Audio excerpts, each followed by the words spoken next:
नमस्कार सबैजनालाई। आज म ब्याचलर इन सिभिल इन्जिनियरिङको सेकेन्ड सेमको एप्लाइड मेकानिक्स डाइनेमिक्सको kinematics of particle chapter number 4 को यो एङ्गुलर मोमेन्टमको डेरिभेसन सिकाउन गइरहेछु र यो डेरिभेसन हाम्रो 4 पटक सोधेको छ एक्जाममा र rate of change of angular momentum पनि 4 पटक सोधेछ। 2017, 2014, 15 र 2012 4 पटक सोधेको छ यो डेरिभेसन एक्जाममा हैन। अब एङ्गुलर मोमेन्टम भनेको के हो पहिला चाहिँ त्यो बुझ्नुपर्छ हामीहरूले।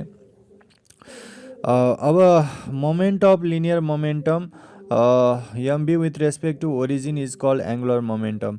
त लिनियर मोमेन्टमको पनि हामीले मोमेन्ट निकाल्यो भने त्यसलाई के भन्छ हामी एङ्गुलर मोमेन्टम।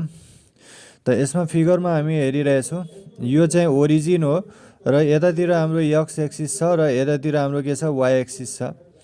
अब यो एउटा लिनियर मोमेन्टम हाम्रो एक्स एक्सिसमा भिएक्स भेलोसिटीले मुभ भइरहेको छ र मास चाहिँ बडीको यमै एज्युम गरेको छ।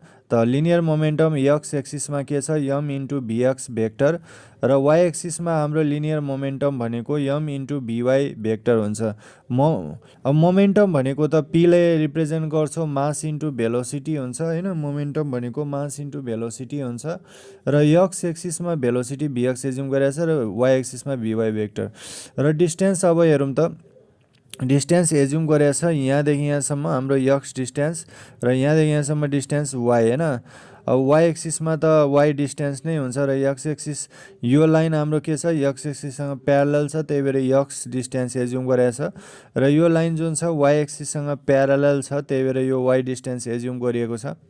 अब टेकिङ मोमेन्ट एबाउट ओ पोइन्टमा मोमेन्ट टेक गर्ने हो भने अब यो दुइटाले यो लिनियर मोमेन्टमले यहाँ मोमेन्ट दिन्छ हैन।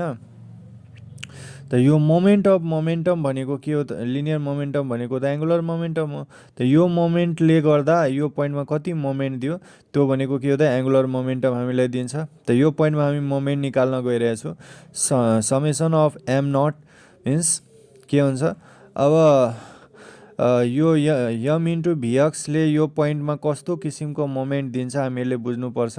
क्लकवाइज दिन्छ कि एन्टी क्लकवाइज। क्लकवाइज मोमेन्टलाई मैले पोजिटिभ मानेको छु र एन्टी क्लकवाइजलाई मैले नेगेटिभ मान्छु। अब यहाँदेखि म यहाँ हात घुमाउँछु है त। अब हेर्छु कस्तो आउँछ यो पोइन्टदेखि यहाँ हात यदि सिधा घुम्यो भने त्यो क्लकवाइज हुन्छ, हात यदि उल्टो घुम्यो भने एन्टी क्लकवाइज हुन्छ। यहाँबाट म के गर्छु हात घुमाउँछु यसरी हात घुमाएँ हात के हुने भयो त सिधा घुम्ने भयो। त सिधा भनेको के हो त क्लकवाइज मोमेन्ट हो। त यम इन्टु भिएक्सले क्लकवाइज मोमेन्ट दिन्छ यो पोइन्टमा र यो यम इन्टु भिएक्सको पर्पेन्डिकुलर डिस्टेन्स के हुन्छ यो हुन्छ हैन यो वाइ हुन्छ नि त। होरिजन्टल को लागि मोमेन्टको लागि हाम्रो पर्पेन्डिकुलर डिस्टेन्स के हुन्छ भर्टिकल जहिले पनि हैन किनभने यो र यो 90 डिग्रीमा छ नि त। त पर्पेन्डिकुलर डिस्टेन्स जहिले पनि होरिजन्टल यदि मोमेन्ट लागेको छ भने त्यसको पर्पेन्डिकुलर डिस्टेन्स भर्टिकल हुन्छ। त के हुन्छ यम भिएक्स भेक्टर इन्टु वाइ। अब यो ओ पोइन्ट भनेको यहाँ मोमेन्ट निकाल्नु र यहाँ मोमेन्ट निकाल्नु सेम स्ट्रेट लाइनमा हाम्रो ओरिजिन भनेको त यही हो हैन। यो ओरिजिन भनेको के हो यो पोइन्टमा मोमेन्ट निकाल्नु अथवा यहाँ निकाल्नु अथवा यहाँ यो ओरिजिन भनेको यो स्ट्रेट लाइनमा जुनसुकै पोइन्टमा मोमेन्ट निकाले पनि त्यो भनेकै ओरिजिन नै हो हैन। त अब यो यम भिएक्स इन्टु पर्पेन्डिकुलर डिस्टेन्स यहाँसम्म के हो हामीलाई वाइ छ। त यम इन्टु भिएक्स वाइ अनि यसले त एन्टी क्लकवाइज दिन्छ एरो माथितिर छ। अब यहाँदेखि यहाँसम्म हात घुमाउँछु म है त यसरी हात अब के भइरहेछ यो हात उल्टो घुम्यो। हात उल्टो घुम्नु भनेको के हो त एन्टी क्लकवाइज मोमेन्ट हो। एन्टी क्लकवाइज मोमेन्ट नेगेटिभ हुन्छ त्यही भएर यहाँ माइनस हुने भयो यम भिवाई। अब हाम्रो ओरिजिन भनेको त एक्स एक्सिसमा पनि हुन्छ वाइ एक्सिसमा पनि हुन्छ। त अब यो पोइन्टमा पनि हामीले के हेर्दैछौँ त अब यो पोइन्टमा पनि यो ओरिजिन र यो सेम स्ट्रेट लाइनमा छ यो पोइन्टमा मोमेन्ट निकाले पनि कुरा एउटै हो। त यम बिवाई इन्टु यहाँदेखि यहाँसम्म पर्पेन्डिकुलर डिस्टेन्स कति छ यक्स छ, त्यसैले यम बिवाई भेक्टर इन्टु यक्स हुन्छ। मोमेन्ट भनेको त्यही त linear momentum into perpendicular distance. यहाँ भर्टिकलको पर्पेन्डिकुलर डिस्टेन्स के हुन्छ होरिजन्टल, र होरिजन्टलको पर्पेन्डिकुलर डिस्टेन्स भर्टिकल हुन्छ, किनभने यो लाइन र यो लाइन हेर्दैछ हामी 90 डिग्रीमा छ नि त, त्यही भएर माइनस एमबिवाई इन्टु एक्स हुने भयो। अब यम मैले कमन लिन्छु अनि b x vector into y minus b y vector into x equation number 1 भयो। अब मैले मोमेन्टम भनेको लिनियर मोमेन्टम भनेको एङ्गुलर मोमेन्टम हुन्छ होइन त, यो लिनियर मोमेन्टमले पनि यो डिस्टेन्सले मल्टिप्लाई गरेर मोमेन्ट आयो भने यो एङ्गुलर मोमेन्टमलाई एच नटले रिप्रेजेन्ट गरिन्छ। यही भनेको हाम्रो रिक्वायर्ड एक्सप्रेसन अब एङ्गुलर मोमेन्टम हो। अब रेट अफ चेन्ज कसरी निकाल्छौँ? रेट अफ चेन्ज भनेको कुनै कुरालाई टाइमले डिभाइड गरिदियो भने त्यो रेटमा कन्भर्ट भइहाल्छ। त अब यो इक्वेसनलाई मैले दुवै साइड टाइमको रेस्पेक्टमा डेरिभेटिभ गर्छु। त D H naught vector by D T is equal to D by dt into यो। अब मैले यसलाई सल्भ गर्छु यसमा होइन, यसमा सल्भ गर्छु भने अब यो एमलाई मैले बाहिर निकालिहाल्छु होइन। अनि यो चाहिँ के हुन्छ त d into b x into y by dt minus d y, यो डी बाई डिटीले यसलाई पनि गर्नुपर्छ, d by dt into b y vector into x. अब यसमा दुई किसिमको भ्यारिएबल आउने बित्तिकै हामीले प्रडक्ट रुल एप्लाई गर्नुपर्छ होइन। प्रडक्ट रुल एप्लाई गरेपछि मात्रै सल्भ गर्न सक्छौँ। त यो भिएक्सलाई मैले यु मान्छु, भिएक्स भेक्टरलाई मैले यु मान्छु र यो वाईलाई मैले बी मान्छु। दुवैमा प्रडक्ट रुल एप्लाई गर्नुपर्छ। त पहिला म यसलाई गर्छु, त्यसपछि यसलाई प्रडक्ट रुल एप्लाई गर्छु।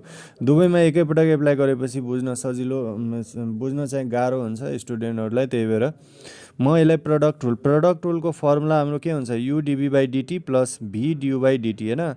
यो ठाउँमा के हाल्छु भिएक्स भेक्टर इन्टु डी, भीको ठाउँमा के हाल्छु वाई, त डिवाई बाई डिटी प्लस वाईको ठाउँमा कति हाल्छु भीको ठाउँमा कति हाल्छु वाई, त वाई इन्टु डी, यो ठाउँमा कति हाल्छु V X by dt minus D by dt into यो। अब हाम्रो डिस्टेन्सलाई टाइम्ससँग डेरिभेटिभ गऱ्यो भने के हुन्छ हाम्रो भेलोसिटी आउँछ। त डिवाई बाई डिटी भनेको के हुन्छ हाम्रो भेलोसिटी आउँछ। यो वाई डिस्टेन्सलाई टाइमको रेस्पेक्टमा डेरिभेटिभ गऱ्यो भने भेलोसिटी पनि वाई डिरेक्सन के आउँछ हाम्रो भिवाई भेक्टर होइन, किनभने भेलोसिटी भनेको डिस्टेन्स बाई टाइम हो नि त, डिवाई बाई डिटी भनेको भेलोसिटी हो। अब वाई डिरेक्सनको हुन्छ किनभने यहाँ वाई छ, प्लस अब यहाँ भेलोसिटीलाई फेरि टाइमसँग डेरिभेटिभ गऱ्यो भने के हुन्छ एक्सिलरेसन, किनभने एक्सिलरेसन भनेको डिभी बाई डिटी हो, change in velocity by time हो। त्यही भएर हाम्रो यक्स एक्सिसको यो यक्स भेलोसिटी हो भने अब यसलाई टाइमसँग डेरिभेटिभ गऱ्यो भने यक्स डिरेक्सनमा एक्सिलरेसन हुन्छ A X vector minus D by dt into V Y into X vector, अनि यो के हुन्छ भिएक्स इन्टु भिवाई, अब Y into X vector minus, अब यसमा पनि प्रडक्ट रुल हामीले एप्लाई गर्छु। यसलाई मैले यु मान्छु, भिवाई भेक्टरलाई मैले यु मान्छु, यसलाई मैले भी मान्छु। त के हुन्छ प्रडक्ट रुल अब एप्लाई गर्छु, यु फर्मुला हुन्छ प्रडक्ट रुलको U D V by D T plus V D U by D T हुन्छ होइन।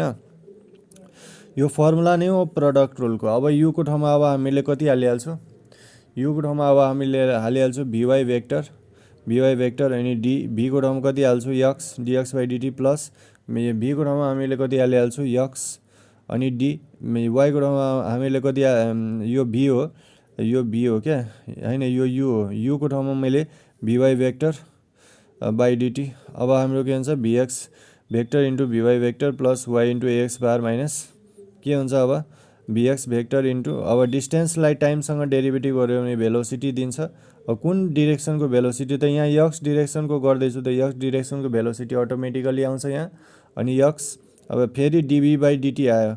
अब फेरि डिभी बाई डिटी भनेको के हुन्छ एक्सिलरेसन हो। अब एक्सिलरेसन कुन डिरेक्सनको हुन्छ वाई डिरेक्सन, किन वाई डिरेक्सनको भेलोसिटीलाई डिफ्रेन्सिएट गर्यो टाइमको रेस्पेक्टमा, त्यही भएर एवाई हुन्छ। अब finally M into V X vector into A Y यो भयो plus V X vector into V Y vector plus Y into X vector, अब plus minus minus V X vector into भिएक्सलाई अगाडि ल्यायो भिवाईलाई पछाडि लग्यो होइन, अनि प्लस माइनस हुन्छ अनि यक्स इन्टु एवाई भेक्टर। अब भिएक्स भेक्टर भिवाई भेक्टर यो र यो क्यान्सल हुन्छ अनि बाँकी रहन्छ यो र यो। र फाइनली अब हाम्रो आइहाल्छ, अब हाम्रो चाहिँ के आइहाल्छ भने D H naught by D T is equal to M into Y into X bar minus X into A Y vector होइन। अब हामीलाई चाहिँ के हुन्छ त M into X vector Y minus X into A Y vector. अब डिएच नट बाई डिटी भनेको के हुन्छ M X A X vector Y minus M A Y into यति होइन। अब हामीलाई यदि फोर्स यहाँ लगायो भने फोर्स यहाँ एफएक्स हुन्छ मोमेन्टको ठाउँमा र यसलाई मैले एफवाई भेक्टर माने भने फोर्स यतातिर हो भने रिजल्टेन्ट भनेको यो एफ फोर्स दिन्छ। अब न्युटन सेकेन्ड लले के हुन्छ फोर्स भनेको मास इन्टु एक्सिलरेसन हुन्छ। अब यो मास इन्टु एक्सिलरेसन भयो त यो एक्स डिरेक्सनको एक्सिलेसन थियो भने एक्स डिरेक्सनको फोर्स आउँछ f x vector into y minus यहाँ चाहिँ के हुन्छ एम इन्टु ए को ठाउँमा अब यो वाईवाला एक्सिलेसन हो त्यही भएर वाईवाला फोर्स पनि आउँछ एफवाई भेक्टर इन्टु एक्स। अब यही भनेको के दिन्छ त फोर्स इन्टु पर्पेन्डिकुलर डिस्टेन्स भनेको त के हुन्छ त यो मोमेन्टै हो नि त। मोमेन्ट भनेको के हो त फोर्स इन्टु पर्पेन्डिकुलर डिस्टेन्स। त फोर्स यता यसरी लागेको छ भने त पर्पेन्डिकुलर डिस्टेन्स यसको के हुने भयो वाई हुने भयो नि त। अनि माइनस अब यो फोर्सले पनि यो पोइन्टमा ओ पोइन्टमा मोमेन्ट दिन्छ एन्टी क्लकवाइज त्यही भएर माइनस हुने भयो। अनि हाम्रो के भन्छ पर्पेन्डिकुलर डिस्टेन्स यो दिन्छ यसले यक्स। त अब यो भनेको त मोमेन्टै हो नि त मोमेन्ट एबाउट फोर्स ओ पोइन्टमा होइन यो टोटल भनेको त त्यसैले डिएच नट बाई डिटी भनेको के हो मोमेन्ट अफ फोर्स एबाउट ओ हो होइन। यति चाहिँ गर्नुपर्ने हुन्छ। हस् त साथीहरू यो भिडियो चाहिँ सक्यो। नेक्स्ट भिडियोमा अर्को टाइपको न्युमेरिकल नत्र डेरिभेसन लिएर उपस्थित हुने नै छु। तबसम्मको लागि गुड बाई टेक केयर।